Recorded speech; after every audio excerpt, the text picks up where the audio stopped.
Just a few months ago, Doctor Strange and the Multiverse of Madness was reportedly undergoing some, quote, significant reshoots. This, according to an article at IGN. We covered this a few months ago when it came out. The news basically said that Doctor Strange was, beginning around this time in mid-November, would be undergoing 6 days a week for 6 weeks worth of reshoots, going all the way up right around till Christmas time, the end of December. That's a lot of reshoots, folks. Now, later on, it was reported that this was done because of earlier scheduling conflicts during principal photography, and they wanted to add in some additional footage, some folks, and particularly some cameos that the actors weren't available at the time of the original principal photography schedule. That all sounds well and good. I also happen to believe it's probably mostly kinda sorta not quite the whole truth. So we're going to talk about that today, along with a reaction to the new Marvel's Doctor Strange and the Multiverse of Madness trailer, and some of my thoughts on where the box office for this might be headed. Stay tuned. Let's get into it.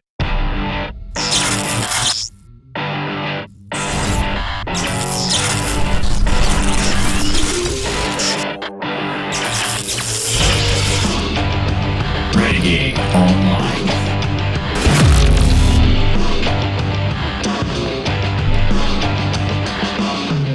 Well, welcome back, folks. Another great day here at Valiant Renegade. Good to see everybody out there. Glad you have all come back, or maybe some of you are here for the very first time. I want to welcome you aboard also. And if you are one of those folks, and like one of the 60 or 70% of people watching this video that are not yet subscribed to this channel, I'm going to go ahead and ask you to go ahead and do that today for me, please. Okay? That'd be great.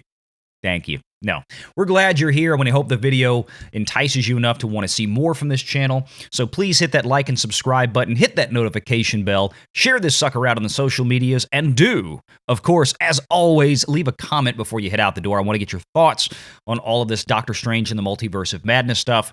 What you thought about the trailer, where you think the box office is going, what the implications of this film may be for Marvel's Phase 4. Now, on that note, some months ago, I did a video saying that I thought that Marvel Cinematic Universe was effectively dead. And not so much dead as it is, I don't think it's going to be bringing in the same kind of money that we saw in phases 1 through 3, especially phases 2 and 3. Sure, the movies will probably still do very well at the box office, but probably, especially once we inflation adjust these box office returns, I'm very skeptical as if it can recapture that original magic that they got. Remember, we had a lot of classic Marvel characters in the original Marvel phases. Now we're into Phase 4. We're seeing a shift happen inside Marvel where they're moving to newer characters, much lesser known characters. Of course, we still do have a few holdovers to this point, at least, like Doctor Strange. And of course, we have another Thor movie, another Guardians of the Galaxy movie. The question becomes, what happens to these?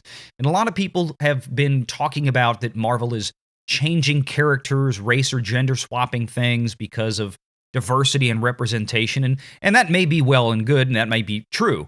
There is also another issue with Marvel right now, as we've seen, because I don't think Disney or Marvel wants to continue to be embroiled in legal situations. We have seen copyright termination lawsuits from folks or the estates of people like Jack Kirby, Stan Lee, Steve Ditko, the people that originally created a lot of these Marvel characters. So for Disney going forward, they're probably going to want to lean more onto their own characters or their own versions of characters. I think that's a big part of the reason why we saw Sam Wilson take up the mantle as Captain America, why we're seeing other newer Disney Marvel characters that they have created, like Riri Williams is going to be Ironheart, taking over effectively for Tony Stark and Iron Man, a black female version of Iron Man.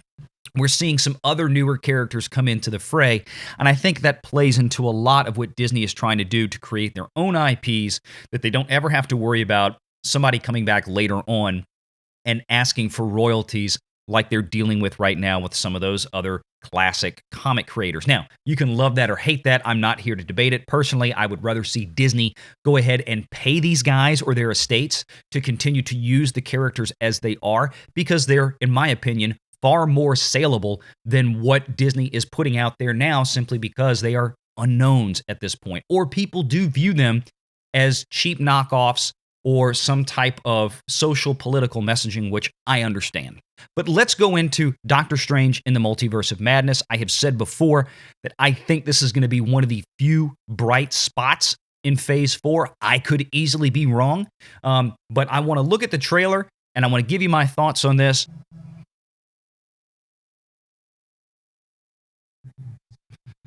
I like the imagery. I love this kind of stuff. It looks great, just visually beautiful. This is what I would expect from somebody like Sam Raimi.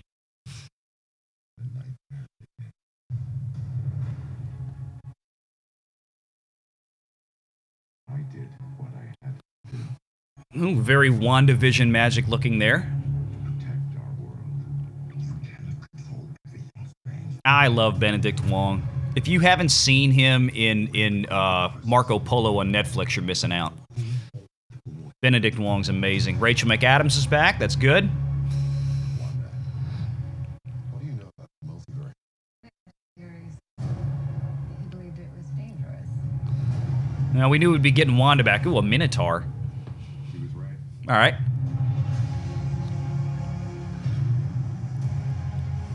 Again, the visuals are just beautiful. Mordo! All right. I love Mordo. I'm glad he's back. Figured he would be.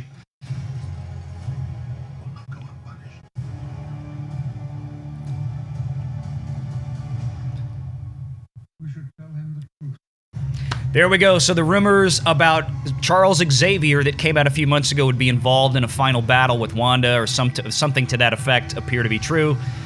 There's Patrick Stewart back as Charles Xavier, we can presume. Evil Doctor Strange.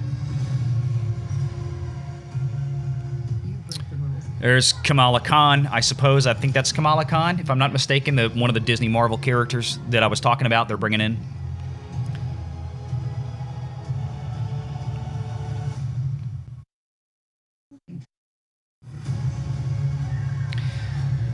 All right, I'm going to talk about that. Looks like the monster from the Suicide Squad.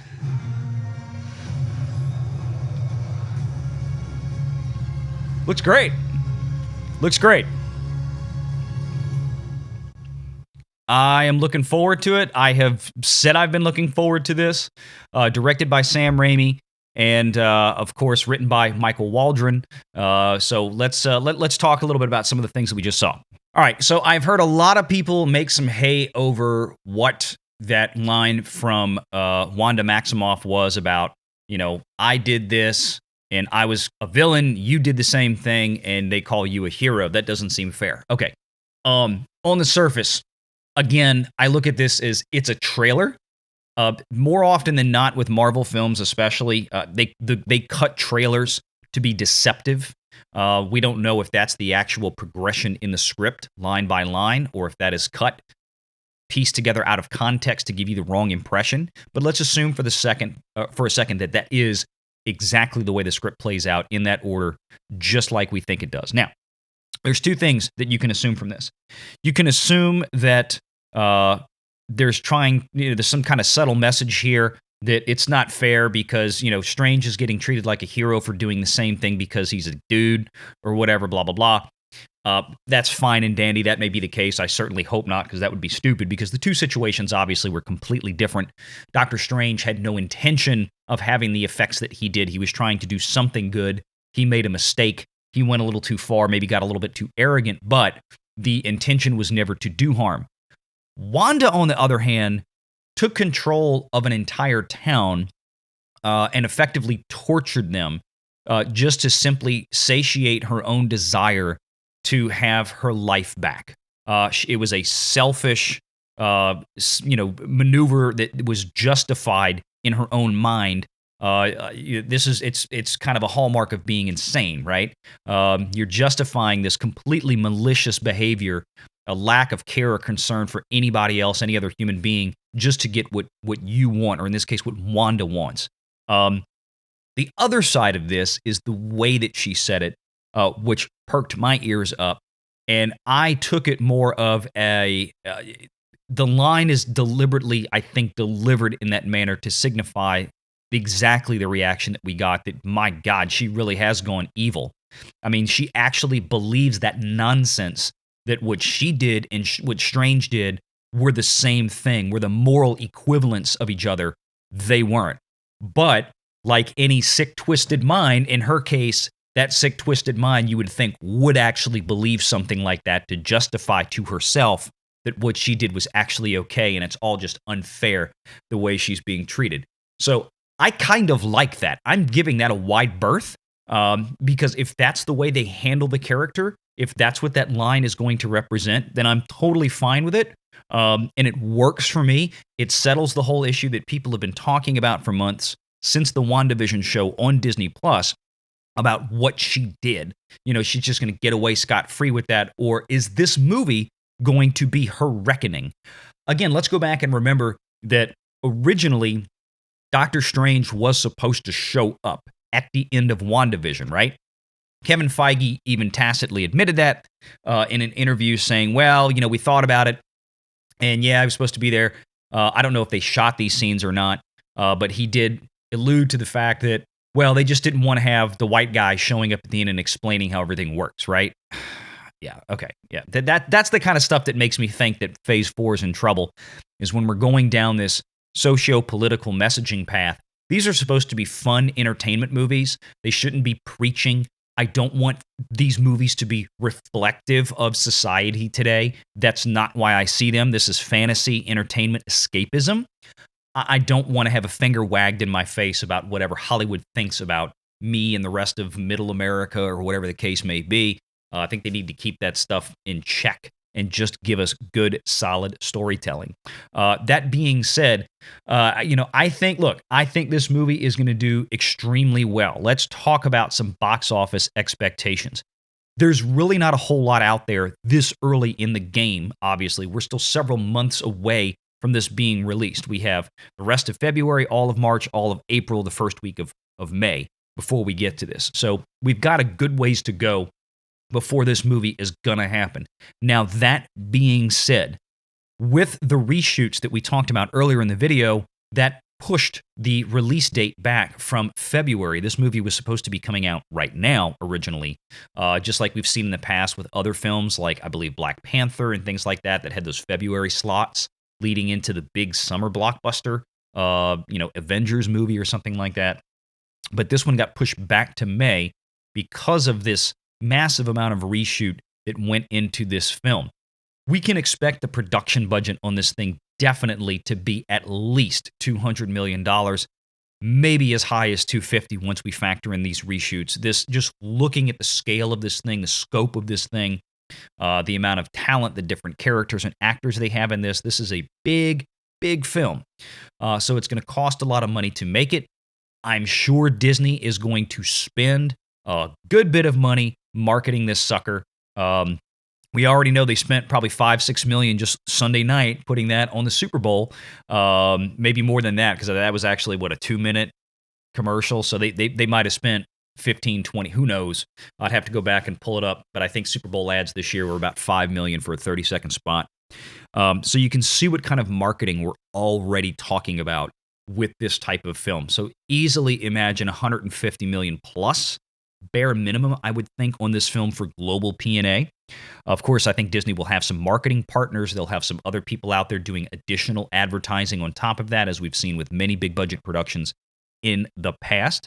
But this is a movie that it's going to cost them a few dollars to get this thing out. That being said, I think Disney should easily, with this type of film, short of it coming out and landing with a thud on audiences. Like, if the opening weekend is huge, which I expect it to be, and then audiences come back and say largely that the movie sucked or they were disappointed in it, we'll see a pretty precipitous drop-off going forward from there, I would think. But other than that, I don't think this movie should have any problem crossing the $1 billion global mark. Is it going to go as high as Spider-Man No Way Home? I kind of doubt it. However, it's obvious that Disney and Marvel went back to add in, and they're teasing a lot, right? This is the first full trailer. We may get another one before the movie comes out that's going to reveal even more. We now know officially we've got Patrick Stewart in this movie, which does seem to jive with the whole X-Men are coming in. And if they keep teasing that Xavier and the X-Men maybe making their formal entrance into the Marvel Cinematic Universe with this film, which it's pointing in that direction, that is going to drive butts to the seats at theaters like crazy. I mean, that is going to have the same kind of impact that Spider-Man No Way Home had, bringing back in Andrew Garfield and Tobey Maguire. Again, will it do 1.75, 1.8 billion, which is where Spider-Man No Way Home currently stands?